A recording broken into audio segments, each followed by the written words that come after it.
pretty sure that's probably where it was leaking from, right there.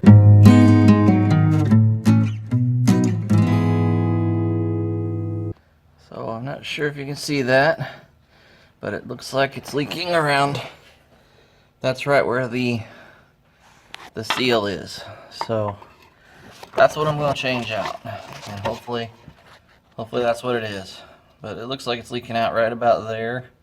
I wiped this all down really good one day, and now it's back. So I'm pretty sure that's where it's coming from, because we've already changed out this thing.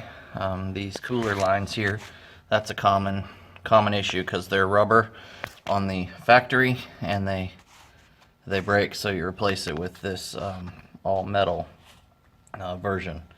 We did that one probably about 100,000 miles ago, so it's probably time to change this thing out, and hopefully that's what it is. But if you notice a lot of oil coming around there, and then it's dripping down, of course, here and coming back and all of that, I'm pretty sure it's not the oil filter here, because as you can see, it's not, it's around there, but I think that's all coming from the top part over there.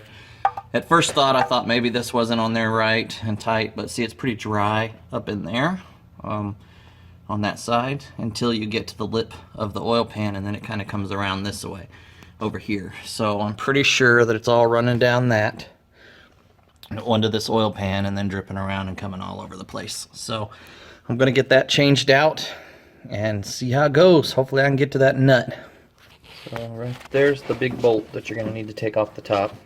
Take that off, and I think it just lifts out and separates. So I'm not sure how much clearing is right there because of that exhaust pipe hose right there, whatever that is. So you're probably not going to be able to get it off without taking the exhaust, but I'm going to try it first. That's what we're going to get to and get some things pulled off of here.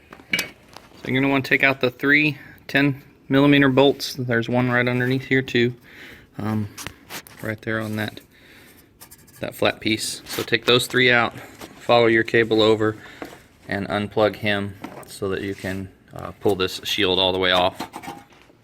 So the bad news is I can't, even with a swivel socket. If you had one of the wobble ones, it might fit underneath there, but I just can't get anything to get in there. I have a universal adapter and everything. I've tried it, but I just can't get it on. So I'm going to go ahead and take off the exhaust manifold here. There's a bolt down there, and then you got to go up from the bottom and get the 2 on the flange here, those size. This one actually I'm using a 9/16. The 13 wouldn't go on, and the 14 would almost strip it, so it just kept rounding it around. So I went ahead and just used 9/16, and it snapped it off. So that's what I'm going to use there. And then you have all of these stud bolts to take out, and then there's one down there, and of course a couple across the bottom, and you can see them here. It looks like most of them are going to be pretty easy to get to, so hopefully that'll be the case. If not, I will let you know which ones give you trouble. But I'm going to go ahead and take that off of there, and then it should be pretty easy to change that out. And once it's out, this whole thing should kind of hopefully clear everything and just lift right out. Shouldn't be too awful hard. It's all one piece right in here, so we'll see how that goes. Let me get all those bolts off. Okay, so I knew it was too good to be true. The ones that usually give everybody trouble on most exhausts are those on the flange, but those came right off with no issues. So did all of these, except for the one right down in that hole. He's off now. Ended up rounding him off. I think you can see him. He's right there. Yeah, that one. So there's 2 on the bottom, one right there and one right there. And then these right here on the sides. There's one down there and these 2 here. So anyway, back to this one. He was a pain in the butt. They are all 12s, but for some reason that one just rounded off and was real loose. Not loose, it was real tight and rounded off. So I'm not sure if the heat or whatever, but I just could not get him off. I tried to take it off with the stud as well, but that ended up just twisting. On this, it's an E8, so that twisted. So I was out of options, and so I don't have a chisel or I couldn't get a chisel in there if I had one because the space is too small. So I just used a larger flathead screwdriver and got it right on the edge there. I did have to take this stud out that's right here So I took this guy out so that I could, you know, get a different angle on the screwdriver. And then I just lightly tapped. You don't want to bang real hard, and you don't want to use a big hammer. Just lightly tap on him until he starts to move, and then just keep tap, tap, tap, tap, tap until he comes off. And now he's loose enough I can get my hand on there and get him out. So I'll get that out real quick. If I can get him, well, I can't get my hand in there. I'll have to use the ratchet and reach in. Can't get my hand in there, of course, but because that one is a tight spot.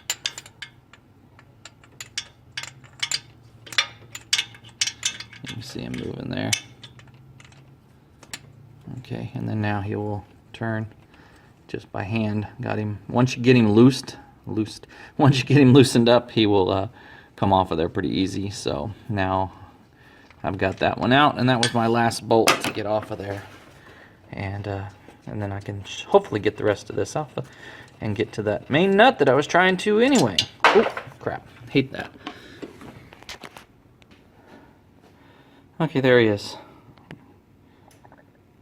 Get focused on him. So he's pretty chewed up and was rounded off. So as you can see right there, you can see he's pretty rounded. And right there, there's where I got my screwdriver started in him, just right there at the flange. And just tap, tap, tap, tap, tap, and slowly it'll start moving. And that's how you'll get that off. If you have a punch, it works better because you can get a little divot in there and make it work. So let me get this out of here. What I did was just kind of push this out of the way, got it off of there and just pushed it out of the way, and now you can get your ratchet on there. I ended up having to use the impact wrench. This sucker was on there tight. You will need to take off the two hanging brackets right there, 2 bolts for the bracket, so that you can push down a little bit and get it off of the bolts to get that bottom flange released. The studs stick down, so you'll be able to pull it out that way, and then just set it off to the side. Don't mess up your gasket here if you're going to reuse it.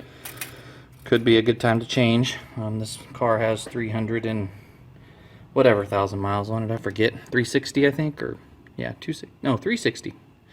I don't remember. I'll put it on here. So just gonna get this changed out now, and hopefully it's pretty easy. It's just one little O-ring right here. We got it at the dealer. They do have them on Amazon, but we just picked ours up at the dealership. It was only a couple dollars more. I think it ended up being $6 with tax and stuff. So for one O-ring, kind of crazy, but that's what you get. So let me finish taking off that cap there, and then I'll show you what that looks like.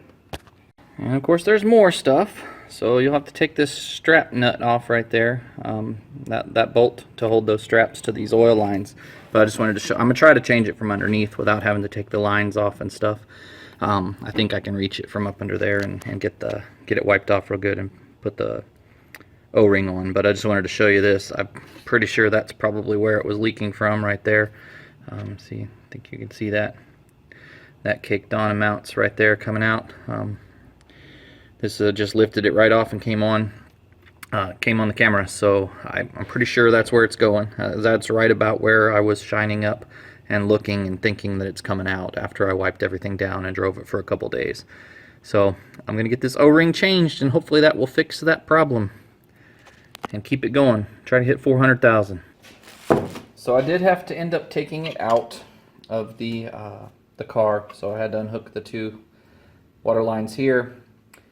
And this old gasket, as you can see, this old's supposed to be a rubber O-ring, is all brittle and just would not come out of there. I was trying to pry it out with a small screwdriver or whatnot. So I just found one that just fits in the groove a little bit here, and then just been lightly tapping it to get it off. And of course you don't want to scratch your aluminum here, or you'll have a bigger mess and it won't seal. So tapping it and breaking pieces off as I go along.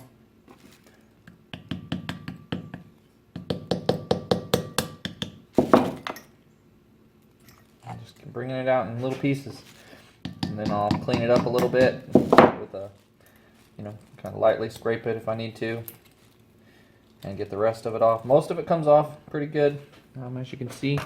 Oops, sorry. As you can see there, hopefully.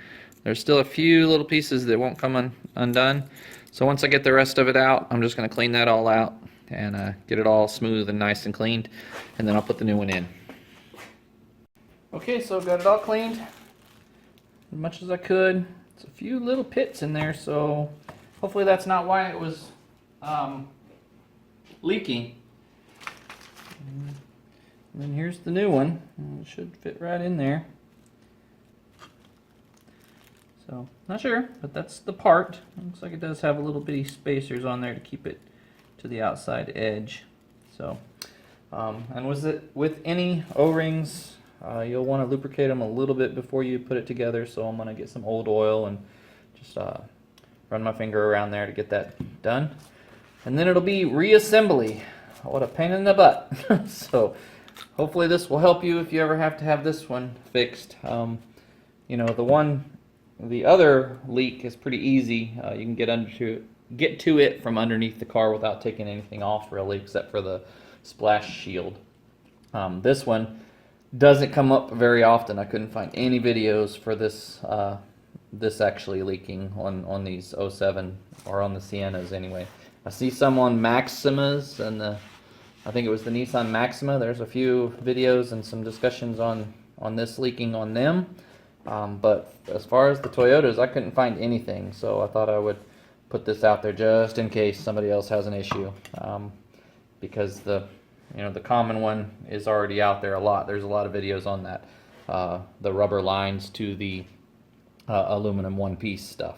So once you get it in here, you're going to want to put a little bit of grease on the O-ring to keep it from falling out. I pinched the first one because once I got it on, it fell out, and so it got pinched. So I had to go buy another one, and I used a little bit of grease, Vaseline, whatever you can, to make it stick in the hole, because when you put it upside down, it wants to fall out because it doesn't fit in there tight.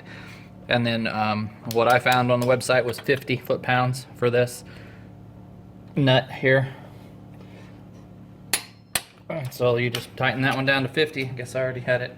I did it once before I got the camera out, but anyway, 50 foot-pounds, put that on. Now it's just a matter of putting the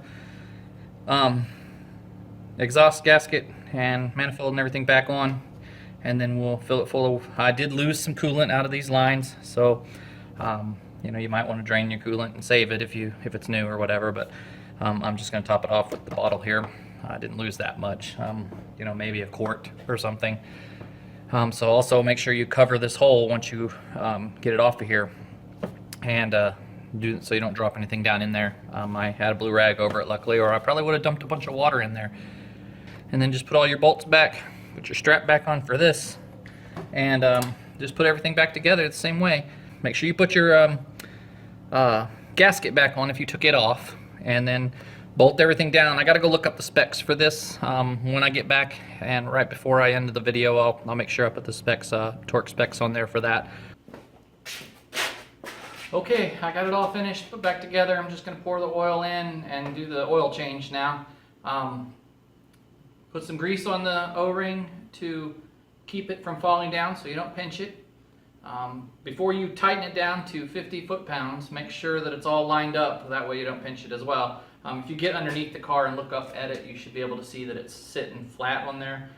When I pinched it, I noticed you could actually see some of the rubber sticking out on one side, and it was a little cockeyed. So you'll be able to tell before you crank it down. So just make sure you put something in there to keep it in there while you're trying to line it up and get the screw in. And then just make sure you put everything back in order. Plug in all your O2 sensors that you took off, and make sure any vacuum lines or anything that you hit come loose. I knocked one loose while I was taking the plug out for the O2 sensor. So make sure you get everything back together, and then it's just normal oil change. Pour your oil in and change your filter. Start her up, look for leaks. Thanks for watching, and we'll catch you in the next video.